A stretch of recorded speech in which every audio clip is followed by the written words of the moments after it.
할렐루야. 3월 1일 금요일입니다. 시편 말씀 42편 1절부터 11절까지 말씀을 읽고 은혜 나누도록 하겠습니다. 하나님이여, 사슴이 시냇물을 찾기에 갈급함같이 내 영혼이 주를 찾기에 갈급하니이다. 내 영혼이 하나님 곧 살아계시는 하나님을 갈망하나니 내가 어느 때에 나아가서 하나님의 얼굴을 배울까? 사람들이 종일 내게 하는 말이 네 하나님이 어디 있느뇨 하오니 내 눈물이 주야로 내 음식이 되었도다. 내가 전에 성의를 지키는 무리와 동행하여 기쁨과 감사의 소리를 내며 그들을 하나님의 집으로 인도하였더니 이제 이 일을 기억하고 내 마음이 상하는도다. 내 영혼아, 네가 어찌하여 낙심하며 어찌하여 내 속에서 불안해하는가? 너는 하나님께 소망을 두라. 그가 나타나 도우심으로 말미암아 내가 여전히 찬송하리로다. 내 하나님이여, 내 영혼이 내 속에서 낙심이 되므로 내가 요단 땅과 헤르몬과 미살산에서 주를 기억하나이다. 주의 폭포 소리에 깊은 바다가 서로 부르며 주의 모든 파도와 물결이 나를 휩쓸었나이다. 낮에는 여호와께서 그의 인자심을 베푸시고 밤에는 그의 찬송이 내게 있어 생명의 하나님께 기도하리로다. 내 반석이신 하나님께 말하기를 어찌하여 나를 잊으셨나이까? 내가 어찌하여 원수의 압제로 말미암아 슬프게 다니나이까 하리로다. 내 뼈를 찌르는 칼이 칼같이 내 대적이 나를 비방하여 늘 내게 말하기를 네 하나님이 어디 있느냐 하도다. 내 영혼아, 네가 어찌하여 낙심하며 어찌하여 내 속에서 불안해하는가? 너는 하나님께 소망을 두라. 나는 그가 나타나 도우심으로 말미암아 내 하나님을 여전히 찬송하리로다. 아멘. 오랜만에 다시 시편 묵상이 시작되겠습니다. 시편은 말 그대로 시들을 모아놓은 시집이죠. 그런데 그냥 시가 아닙니다. 이 시는 하나님께 기도를 하는 기도집들입니다. 모든 시편이 그런 것은 아니지만 대부분의 시편은 하나님께 어려운 사정 속에 있는 사람이 도와달라, 힘들다라는 그런 내용이 대부분입니다. 그래서 그런 시를 보통 탄원시 또는 청원시 이렇게 이제 분류를 하곤 합니다. 그 외에도 하나님께서 왕 되신 것을 찬양하는 제왕시 또는 하나님의 말씀을 찬양하는 토라시, 그 밖에 여러 가지 형식이 있는데 그래도 압도적으로 많은 것이 탄원시 또는 청원시가 많이 있습니다. 오늘 우리가 읽은 말씀도 이제 탄원시에 가까운 그런 말씀입니다. 그러나 단순히 이 기도집이라고만 말할 수 없는 것이 찬양집입니다. 하나님 힘들어 죽겠어요 이러고 끝나는 것이 아니고 그 대부분의 탄원시가 다시 하나님께 영광을 돌리고 하나님께 감사하고 하나님을 찬양하는 내용으로 마무리가 되는 것입니다. 자주 말씀을 드리지만 하나님께서 기도에 응답하시고 그 고통과 고민이 모두 사라졌기 때문에 하나님을 찬양하는 것만은 아닙니다. 아직 고통이 남아있고 아직 문제가 해결되지 않았음에도 불구하고 해결해 주실 것을 믿고 미리 찬양을 하는 것이죠. 참 수준 높은 신앙의 모습이라 하지 않을 수 없는 그런 찬양들이 많이 있습니다. 오늘 우리가 묵상하게 될 시편도 그런 찬양, 그런 탄원의 시편입니다. 그래서 이 시편을 테필림, 기도들이라고 할 수도 있는데 그렇게 하지 않고 테힐림, 노래들, 찬양들이라고 이름을 붙이게 된 것입니다. 그런가 하면 이 시편은 하나님의 말씀을 사모하는 이스라엘 사람들의 정서가 많이 묻어 있습니다. 시편 첫 번째 시편인 1편부터 무슨 19편, 118편인가요? 119편. 그렇게 분량이 많은 이제 시편도 있는데 그런 시편들은 대표적으로 토라 시편입니다. 하나님의 말씀을 찬양하는 그런 내용이죠. 하나님의 말씀 중에서도 모세를 통해서 주셨던 모세 오경의 말씀을 이스라엘 사람들은 더욱 높은 가치를 두었고 더욱 깊이 사랑했습니다. 그래서 시편을 편집할 때도 그저 1편부터 150편까지 쭉 늘어져 있는 것이 아니고 그 시편을 5개의 덩어리로 나누어서 편집을 했습니다. 그래서 1편부터 41편까지가 제1권입니다. 그리고 오늘 우리가 묵상하는 42편부터 제2권이 시작됩니다. 1권은 주제가 따로 있고 2권은 저자가 따로 있고 그런 것은 아닙니다만 어찌되었건 전체를 5덩어리로 나누고 각 덩어리가 끝날 때에 하나님을 찬양하며 송축하는 내용으로 각 권을 마감을 합니다. 그 모든 시편에 운율이 있고 노래가 있어서 과거에는 마치 우리가 찬송가를 성경책 뒤에 합본해서 가지고 다니면서 예배 때, 시작할 때, 끝날 때 찬송가를 불렀던 것처럼 과거에는 이 시편 말씀을 여러 하나님께 드리는 절기라든가 제사, 또 가정에서 드리는 6월절 만찬 또는 회당에서 드리는 회당 예배의 시작과 끝부분에 특정 시편을 읽었다. 읽다기보다는 노래 불렀다라고 그렇게 전해지고 있습니다.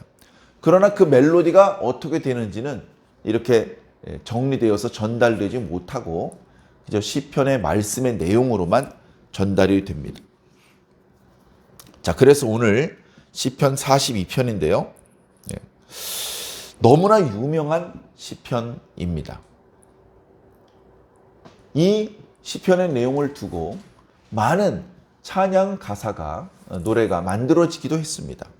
저는 개인적으로 신학대학원에서 히브리어 강독 시간에 바로 이 구절 시편 42편 1절 말씀을 가지고 유대인들이 부르는 노래를 히브리어로 불렀던 기억이 납니다. 히브리어 뜻은 고사하고 읽는 것도 잘 안 되는 수준의 아주 그 기초적인 수준이었지만 그 지도하시는 교수님의 지도와 그리고 그 악보 이런 것들을 가지고 거의 수업 시간이 시작할 때마다 그 노래를 불렀던 것 같습니다. 그 정도로 지금도 유대인들이 사랑하는 그런 시편의 말씀인데 오늘 42편 말씀을 한번 살펴보겠습니다. 시편 42편은 분량이 짧습니다. 11절까지밖에 없습니다. 그런데 전체가 2덩어리로 나누어집니다.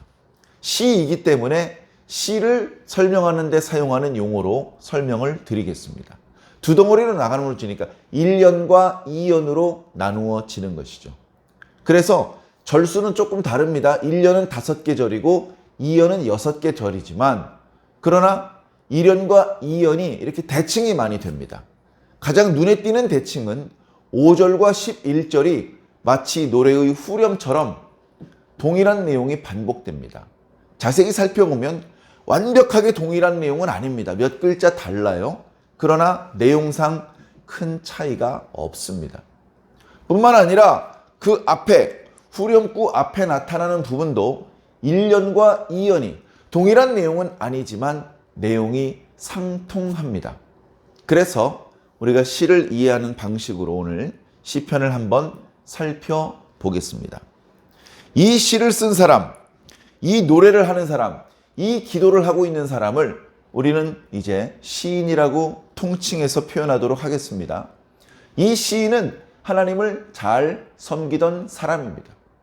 하나님 가까이에 있었던 사람입니다. 물리적으로 어떻게 하나님과 가까이 있습니까? 그러나 예루살렘에 그 시온산 언덕에 성전이 있지 않습니까?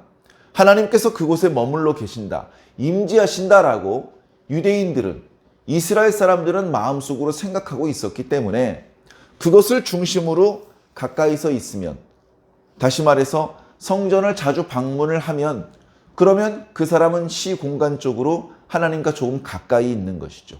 어려움이 찾아오지 않고 찾아오더라도 얼른 하나님께 기도하며 얼른 응답을 받아 그 문제를 해결할 수 있습니다. 그러나 지금 오늘의 시편을 노래하고 있는 이 시인은 시공간적으로 하나님께로부터 매우 멀리 떨어져 나와 있습니다. 그러다 보니 상황이 좋지를 않습니다. 그것을 시적으로 비유해서 설명하기를 1연에서는 마치 광야에 나와 있는 사슴과 같은 상황이다. 물을 먹고 싶은데 물을 찾을 수가 없어. 목마른 사슴이 시냇가에서 물을 찾습니다. 근데 이 시냇가는 1년 내내 물이 흐르는 시냇가가 아닙니다.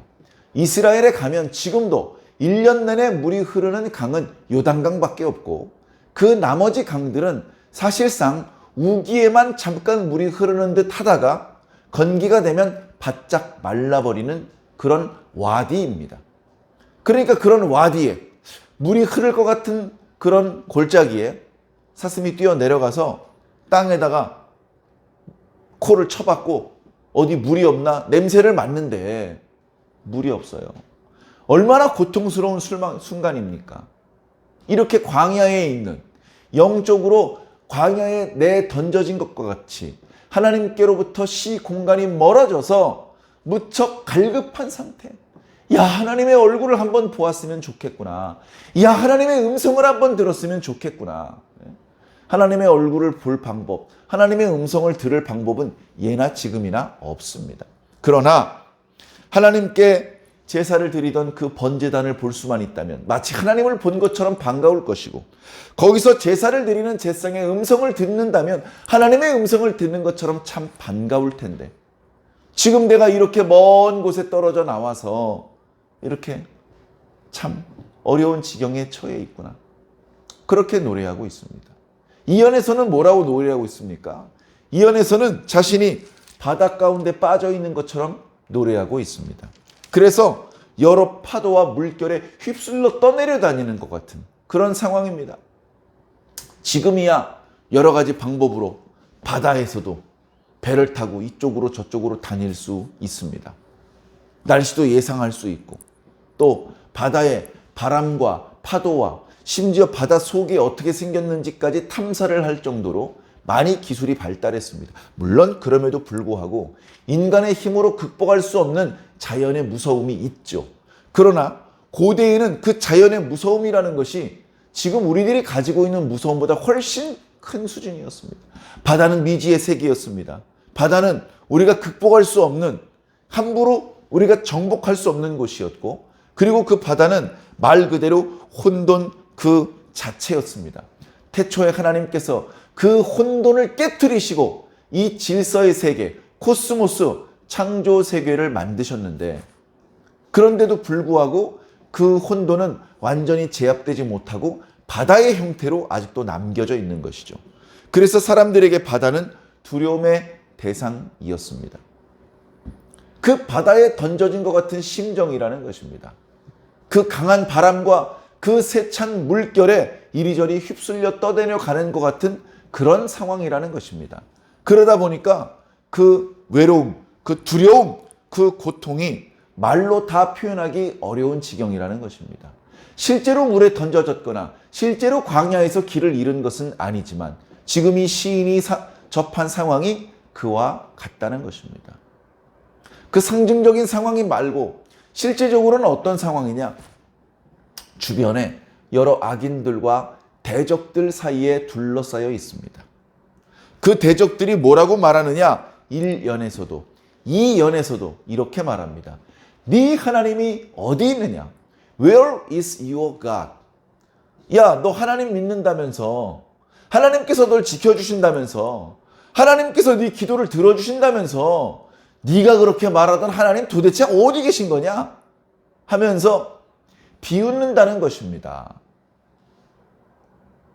이런 말을 들은 지경까지 떨어졌다면 그야말로 더 내려갈 데가 없는 바닥까지 떨어진 것이다 라고 말하는 것입니다. 자, 이런 순간에 하나님을 신실하게 신앙을 하던 이 시인은 무엇을 바랄까요? 다름 아닌 하나님의 구원하심을 바라는 것입니다. 지금 시 공간적으로 하나님께로부터 멀리 떨어져 있어. 마음 같아서는 옛날에 성전을 순례했던 사람들과 함께 성전을 갔을 때의 기억, 그리고 성전을 막 찾아오는 먼 곳으로부터 성전에 오는 사람들을 반갑게 맞이하며 아이고 고생 많았습니다. 이제 조금만 올라가시면 바로 성전입니다. 그렇게 안내했던 기억이 나서 더 힘든데, 그럼에도 불구하고 낙심하고 하나님을 원망하는 곳으로 떨어지지 않고 아니야. 내가 지금 더 떨어질 데 없는 나락에 떨어져 있는 상태이지만 하나님께서는 지금 내 기도를 듣고 계실 거야. 하나님께서 나를 버리신 것처럼 내가 부지런히 기도하는데도 하나님께서 예전같이 응답하지 않는 것 같지만 아니야. 그래도 하나님께서는 내 기도를 빠짐없이 듣고 계셔. 아니야. 하나님께서는 내 사정을 분명히 알고 계셔. 나는 지금 당장 하나님께 갈 수 없지만 하나님께서는 나를 건져내기 위해서 이미 출발하셨을걸? 내가 어디 있는지 하나님은 이미 알고 계실걸? 그렇게 확신하고 있는 것입니다. 그런 확신 가운데 이렇게 노래를 하는 것이죠. 내 영혼아, 네가 어찌하여 낙심하느냐? 어찌하여 내 속에서 불안해하느냐? 소망을 하나님께 두라. 하나님 곁에 살든지 하나님께로부터 멀리 떨어져 있는 상태이든지 우리의 소망은 언제나 오직 하나님뿐입니다. 그 하나님께 소망을 두라는 것입니다. 그 하나님께서 널 도와주실 거라는 것입니다. 그것을 바라보라는 것입니다. 아직은 하나님께서 너에게 당도하지 않으셨고 아직은 하나님의 도움의 손길이 너에게 미치지 않았지만 하나님께서 널 도와줄 게 분명하니 지금 찬양을 시작하라는 겁니다. 자신이 자신 속에 있는 영혼을 향해서 그렇게 이야기를 하는 것입니다. 참 위대한 찬양이죠. 그렇게 5절에도 저 뒤에 11절에도 그렇게 말합니다. 주변의 상황은 달라지지 않았습니다. 여전히 대적들이 이런 멍청한 녀석들 아직도 하나님께 기도하고 있냐? 하나님께 기도하는 게 얼마나 쓸모없는 짓인지 아직도 모르겠냐? 그렇게 오래 기도했는데도 응답이 없으면 하나님께 기도하는 것은 쓸모없는 짓이야. 하나님 같은 건 없는 거야! 라고 대적들이 끊임없이 소리를 지릅니다. 요즘에는 영화를 통해서 그런 메시지를 봅니다. 뭐 예를 들어서 최근에 제가 본 영화 중에서 아주 재미있게 보았던 그 어벤져스 시리즈가 있죠. 그 시리즈가 뭐 많습니다. 스파이더맨 시리즈도 있고 토르 시리즈도 있고 뭐 가디언 오브 갤럭시 뭐 이런 시리즈도 있는데 그 중에 한 시리즈에 보면 어떤 사람이 자기 신에게 간절히 기도합니다. 나는 죽어도 되는데 내 딸을 살려주십시오. 내 딸에게 먹을 것을 주십시오. 간절히 기도했는데 신이 그 기도를 듣지 않으시고 딸이 죽었어요. 그래가지고 나중에 신을 만났는데 신은 배 터지게 먹고 있습니다. 배 터지게 먹고 있는데 자기 딸에게는 음식을 나누어 주지 않는 거예요. 그래가지고 어떻게 그러실 수가 있습니까? 그랬더니 신이 내가 너 따위를 왜 도와줘야 되냐? 뭐 이런 식으로 말합니다. 그러니까 이 사람이 자기 신에 대해서 극도로 실망을 하면서 신을 죽이는 칼을 손에 쥐고 그 신을 죽입니다. 그러면서 세상에 있는 모든 거짓된 신들을 다 죽이겠다. 이런 악인으로 변해서 그 영화가 이제 진행이 되는 것이죠. 그런 식으로 대놓고 신들의 권위를 부정하고 신들의 성품, 그것을 불신하는 내용들이 영화로 만들어지고 있습니다. 신, 그딴 게 어딨어. 신의 능력 다 과학일 뿐이야. 그렇게 영화로 만들어져가 전 세계 사람들이 그걸 봅니다. 그러면서 이건 영화일 뿐이야 라고 생각을 하지만 은연중의 마음속에 신을 부정하고 불신하는 마음이 싹트게 만드는 것이죠. 그런 것들을 간파해내고 조심하지 않으면 나도 모르게 내 마음속에 영적인 독초가 자라게 방치시키는 것이 될 수도 있기 때문에 조심하시기 바랍니다. 그야말로 깨어있지 않으면 당할 수밖에 없는 것이 마귀의 전략입니다. 우리가 하나님을 믿고 하나님, 예수님, 성령님께서 마귀를 능히 이기실 수 있지만, 그러나 하나님 없이 나 혼자 있다면, 나 혼자만의 힘으로는 마귀의 능력과 지혜를 감당할 수 없습니다. 태초에 아담도 뱀의 거짓에 속아 넘어갈 수밖에 없었기 때문에 우리는 결코 방심할 수 없으며 주님 곁을 떠날 수 없는 것입니다. 자, 그렇게 우리 주변에는 야, 네가 말하는 하나님이라는 게 도대체 어디 있냐? 기도처럼 쓸모없는 시간 낭비가 어디 있냐? 예배처럼 쓸데없는 짓이 어디 있냐? 아깝게 왜 헌금을 냈느냐? 이런 목소리들이 들리곤 합니다. 그럼에도 불구하고 사랑하는 성도 여러분, 흔들리지 않으시기 바랍니다. 하나님께서 저와 여러분들을 지금도 보고 계십니다. 신실하게 하나님께 예배를 드리는지, 신실하게 하나님 뜻대로 살기 위해 발버둥 치고 있는지, 믿는 척하는지 다 보고 계십니다. 우리의 기도를 다 듣고 계십니다. 우리의 찬양도 듣고 계시고 우리가 주님께 드리는 모든 충성과 헌신도 다 보고 계십니다. 하나님께서 다 갚아주십니다. 우리가 드린 것만큼 받는 것이 아니고 우리가 드린 것 그 이상으로 우리에게 채워주실 것으로 지금 예비하고 있습니다.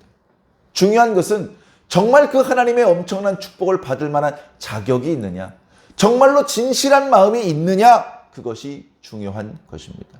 진실한 마음이 있는 사람이라면 아직 그 고통의 문제가 해결되기 전부터라도 하나님께서 반드시 자신을 도와주실 것이라는 믿음의 확신 가운데 더 이상 두려워하지 않고 낙심하지 않고 실망하지 않고 계속해서 기도하면서 하나님을 기다릴 것이다.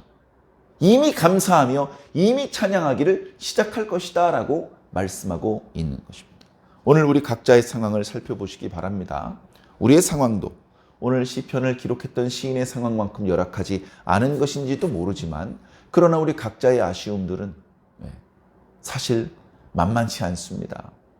그런 것들에 대해서 나 혼자만의 노력과 나 혼자만의 수고, 지혜, 능력 또는 조금 기다리는 것, 이런 방법으로 문제가 해결되지 않습니다.